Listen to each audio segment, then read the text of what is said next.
Welcome all. Today we are going to study the topic direct memory access. Direct memory access is a mode of transfer of data between a peripheral device and the main memory, that is the RAM.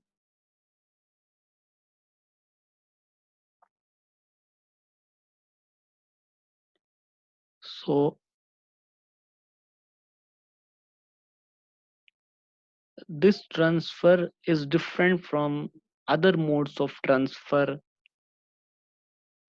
in the sense that CPU is eliminated in between.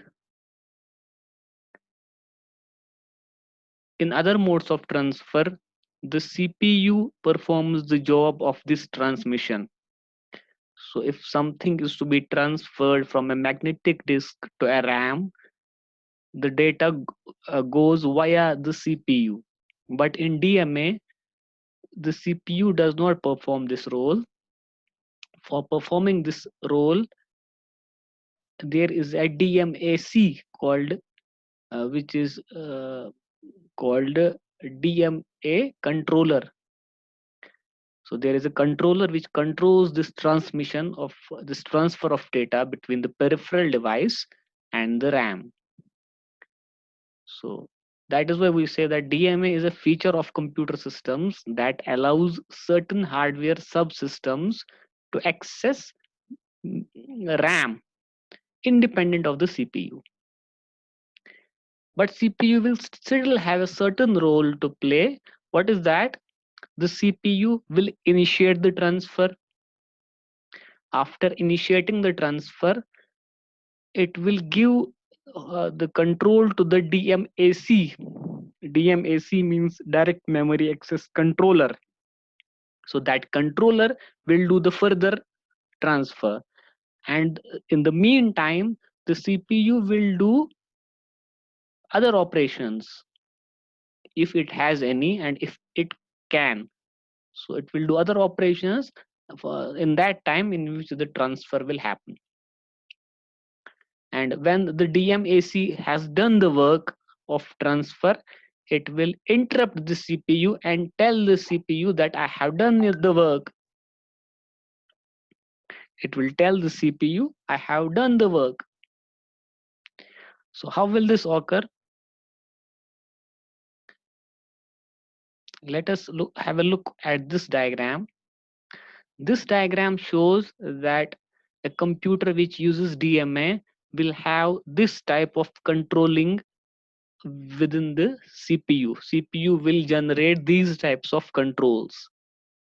CPU will have a control line which will be one control line which will come from the DMAC to the CPU and will ask the CPU for permission to use the buses, because the direct memory access controller also needs buses to transfer the data from memory to peripheral device or from peripheral device to memory. So the buses he can only use when the CPU gives permission. So this thing is for permission. Here the DMAC will send a request to the CPU that please give me the buses. I want to transfer data. And if the CPU thinks that it is okay, it is the right time to give him the buses, so he will give a bus grant signal to the DMAC telling him no issues, you can use the buses. So what are the buses? We know the buses are the data bus, the address bus, the control bus. Same buses will be now used by the DMAC. And when the CPU will give permission, then itself for that small period of time, it cannot use these buses. They will be used by DMAC. So it will put its own connections to these buses in high impedance state. So it is the CPU which will initiate a DMA transfer, and then it will handle the control to the DMAC. DMA controller. So before handling the control, obviously it has to initialize certain things. What initialization it will do? First, it will tell the DMA controller what is the address of the RAM, from where you have to read or from where you have to write. Second, it will tell the DMAC, the CPU will tell the DMAC about the word count, about how many words you have to transfer to RAM or you have to transfer from RAM. Third thing, it will tell Third thing it will tell is the control. It will tell the DMAC what you have to do, whether you have to do a read or a write in regard to RAM. And then it may also send other control signals which will tell the DMA what to do, whether to transfer or not to transfer. This diagram gives a broader view of how a DMA transfer will happen. This is the inside structure of a DMA controller, the organization of a DMA controller. This is DMAC. So we are seeing here it has 1, 2, 3 registers and certain control logic, some control hardware here, and these are the buses inside it. This is a DMA controller. So very simple. Since a DMA controller itself will be a chip, so it will have a DMA select or a chip select. It will have a register select thing like that, which may constitute of many lines internally. It will have a read, it will also have a write. If the CPU wants to read or write into this, then CPU may send a write here. And if this DMA controller wants to write into the RAM, it may send a write outside. So here you can see there is a different phenomenon here, that a write has a both way arrow, which means it can be written here and this can write into the RAM. In the same way, read can be will be bidirectional. Okay, then since the DMA controller has to ask permission of the CPU for doing the DMA transfer, for that there will be these two lines. This is the request which the DMA controller will send to the CPU, that please give me the buses, I want to use them for DMA transmission. And if the CPU agrees, then this will be a bus grant which will come from the CPU. So if this is one, a request is going to the CPU. If this is one, that means CPU has accepted the request of DMA controller, and DMA control can use the buses, the data bus, the address bus, control bus. And then finally, there is an interrupt signal which will go from the DMA controller to the CPU once the operation has completed. When all the transfer has been done, there will be an interrupt to the CPU. This interrupt will tell the CPU that the DMA has done its job, DMA controller has done its job. Okay. Now, if there will be a peripheral device, if that peripheral device wants to transfer something, it will request the DMA controller that I want to transfer something. So it will send a DMA request. The transfer may be from RAM to this device or from this device to RAM. So if all conditions are satisfied here, it may give a DMA acknowledgement that yes, you can transfer. Inside the DMA controller, there will be 3 registers. This register, which I just told you, will contain that thing which will be sent by the CPU. It will contain the address of RAM. Which address of RAM? From which we have to start reading or to which we have to start writing. So this will tell the DMA controller which position of the RAM you have to start with. This will be given, this address will be given by CPU, and it will come via the data bus. and will be stored in this address register. In the same way, another thing will come from data bus from the CPU, which is called word count thing. Word count will be the count of number of words which have to be transferred from or to the RAM. So that word count will be stored here. In the same way, which transfer it is and what you have to do, whether a read or a write, that will be stored here. So this is the block inside organization of a DMA controller. The steps which I just told you can be summarized here. What will be the steps in a DMA transfer? First, the peripheral device will send a request, DMA request, to the DMAC. Then the DMAC will activate the BR line. So what is BR line? BR line is this. So once this device requests for a transfer, this DMAC will request to the CPU through this line that please give me the buses for transmission.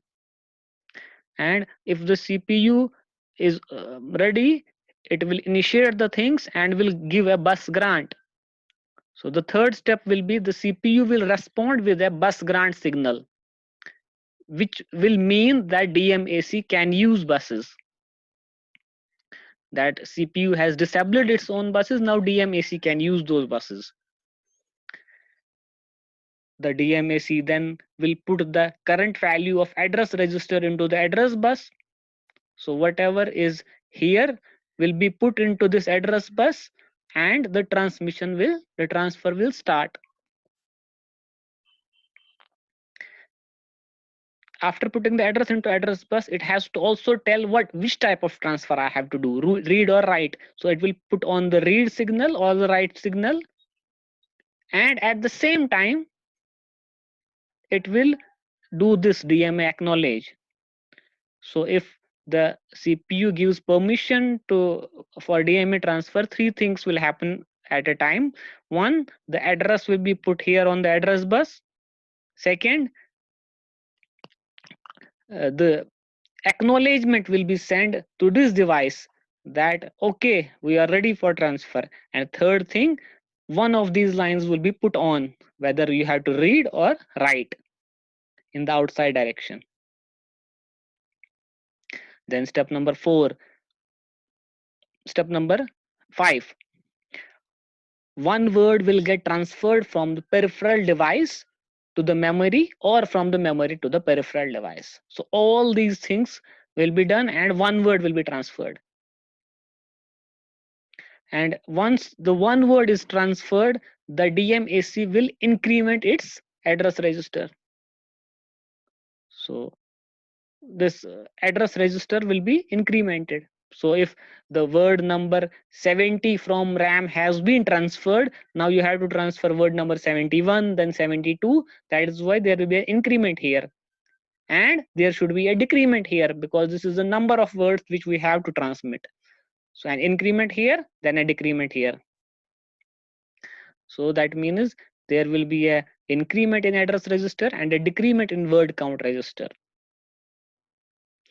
Then when the transfer will be completed, when all the words that are to be transferred using DMA have been transferred, then the DMA will tell the CPU through an interrupt signal that I have done my job, now you can take the buses back. And the CPU will do the required thing, that it will take the buses back and start its own work.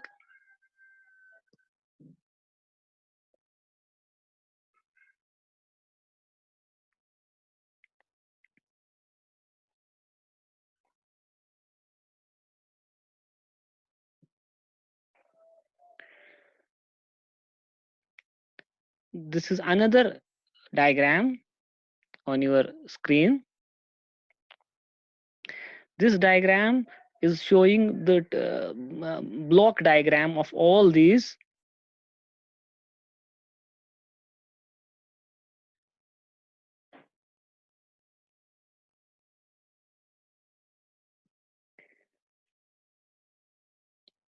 So this diagram is showing four things. It is showing RAM, it is showing CPU, it is showing DMA controller, and the peripheral device. So this is a new thing. These we know, there will be a CPU, there will be a RAM, there will be a peripheral device. Now this is a new thing. So it is, this diagram is showing the connections, how they are, the wiring has been done. So if you look keenly at this diagram, this is a simple diagram. We know that DMA controller has these lines. So interrupt will obviously go to the CPU. Bus request will go to the CPU. Bus grant permission will be given by the CPU.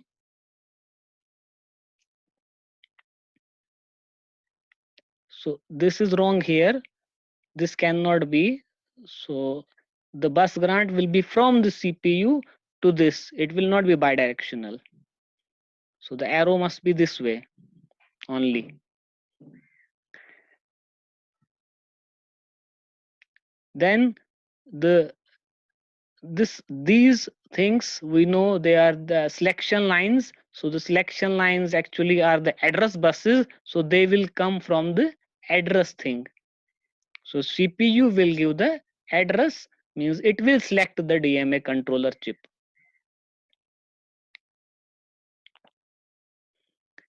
Again, read write will be given by the CPU to this thing. If CPU has to write inside the 3 registers of DMA or read, that is why these lines are there, read and write, which come from CPU. This DMA acknowledge and request, I already told you. Okay, the read write from the CPU can go to the, does go to the RAM also. It is going to the RAM also. Address thing from the CPU will go to the RAM also. Data thing from the CPU will go to the RAM also. And all these things, these read write, address and data will also go to the DMAC, because it also requires these things. And once all the conditions are satisfied, then this peripheral device can, through using this control by DMAC, can transmit the data to the RAM, or RAM can transmit to the data, to the peripheral device.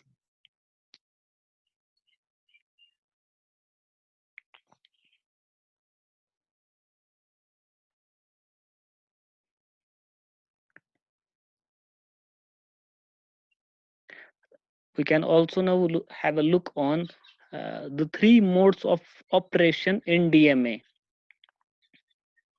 In DMA, there are 3 ways or 3 modes in which a DMA can work. So the first way is called cycle stealing.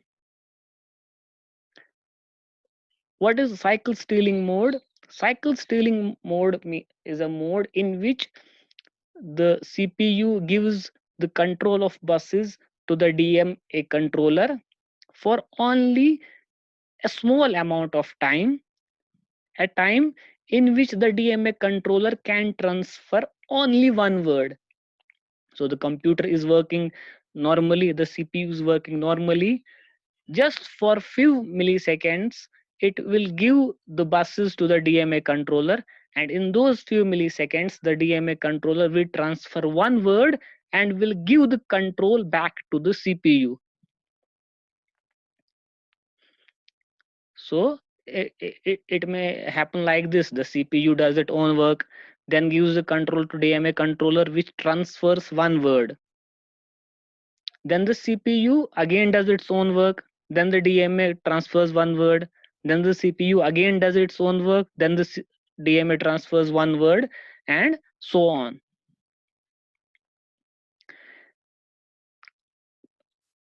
And if I have to transfer a block of data, a large block of data, it will take time by this method.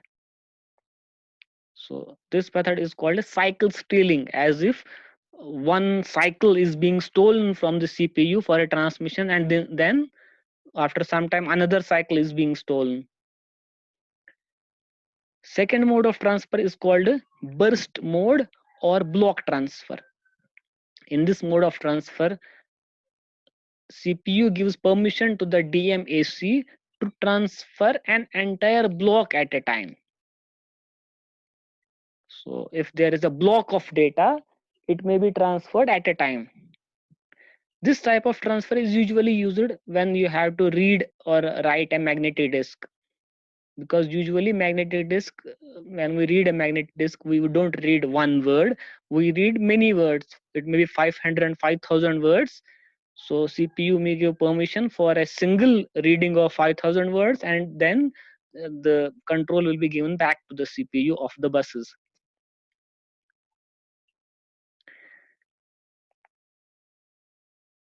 A disadvantage of this mode is that when the CPU will give control of the bus to the DMAC, DMAC will take some good amount of time for transmission.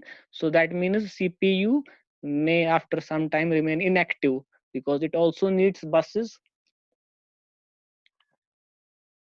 So CPU may remain idle for longer periods of time.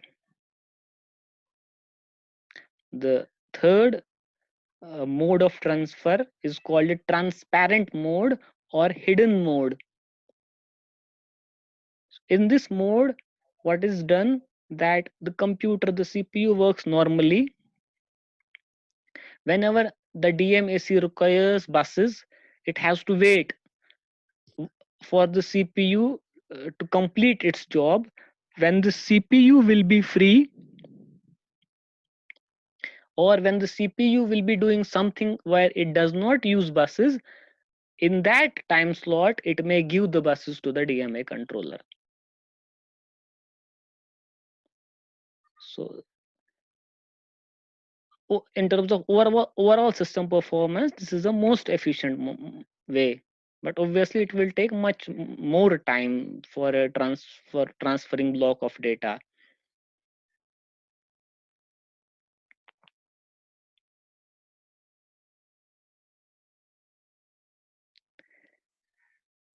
A computer which uses DMA, it can face a problem. This problem is called a cache coherency problem. A computer which uses DMA transfer can face this problem. So what is cache coherency problem? So for example, CPU accesses some X location in memory. For example, CPU goes to a memory location 50 and accesses that data. For example, at that location 10 is written.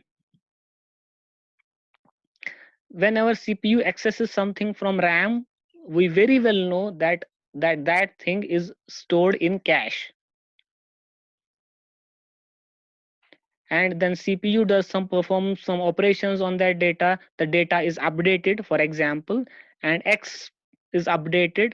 It was earlier 10, for example, it now becomes 20. But assuming that the cache is using a cache method, write back method for writing in cache, so the update will only be done in cache memory. Update will not be done in the RAM. So if the cache is not flushed to the memory before the next time the CPU tries to access X, the CPU will receive a stale value of X. Because for example, in the RAM, at that position there was 10. Then it was transferred to cache. After some time, this cache was changed, the value of cache was changed, but it was not updated in the RAM. What will happen? The transfer from RAM to the peripheral will be wrong because of this thing.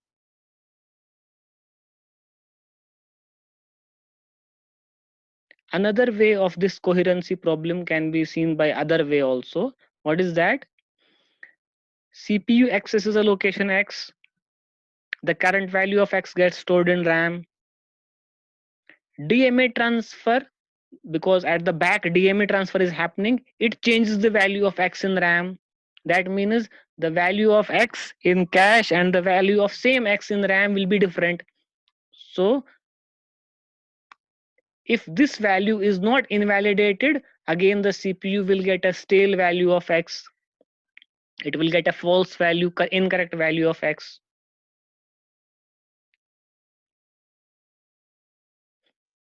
So what is happening here? Some value from here goes onto here. For example, 10 goes to here. CPU is currently using 10. After some time, DMA transfers something from magnetic disk to RAM, and this 10 is overwritten with 20. Problem is that CPU will still continue to use this 10, which is incorrect value. The updated value is 20. So this will be a coherency issue. Here it is 10, here it is 20, same thing. So this coherency should not happen. So to solve this coherency problem, there are two ways, either a hardware way or a software way. In a hardware way, in both ways, the job, what is the job? The job is that this coherency problem should not happen. So in both ways, what will happen? For example, I was saying that this cache coherence problem can be solved in two ways, whether a hardware based circuit will be made in such a way that this problem will be solved, or some coding will be done which will solve this problem. But what will be the way to solve this problem?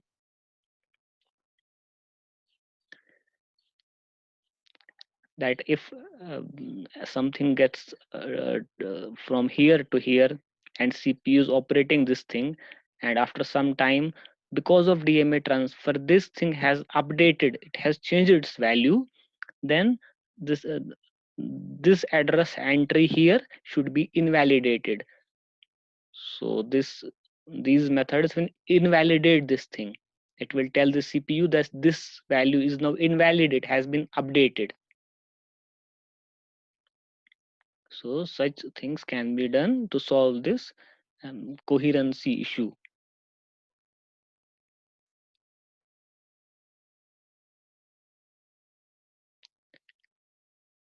Let us take a numerical problem here.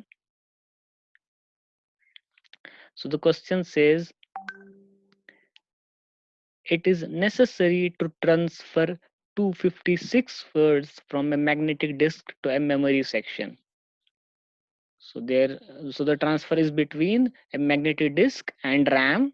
How many words are to be transferred? 256. Starting from address 1230. So the RAM address is 1230, from which we have to start this writing into RAM. The transfer method is DMA, and we have to tell what will be the initial values that the CPU should give to the DMA controller. Because to start a DMA transfer, the CPU needs to tell DMA controller certain things. So especially three things. So what will be the values of those things? So we just studied that the CPU gives these things. It gives the address, it gives the word count, and it gives the control instruction. So it will give the DMA controller, it will store the address of the RAM from which you have to write into the DMA controller register. So what will it store? Obviously it will store 1230, because we have to start writing from 1230. Second thing the CPU will give to the DMA controller will be the word count. How many words you have to write into the RAM? So this word count is 256. So that will be written into the DMAC word count register. And the third thing which it will tell the DMA controller is what you have to do, whether you have to do a read or write. So in this question, since we have to do a write into the RAM, so the third thing will be, those bits which will be stored in the control register of the DMAC, will be written into the RAM. which will indicate whether we have which will tell him that you have to do a write operation.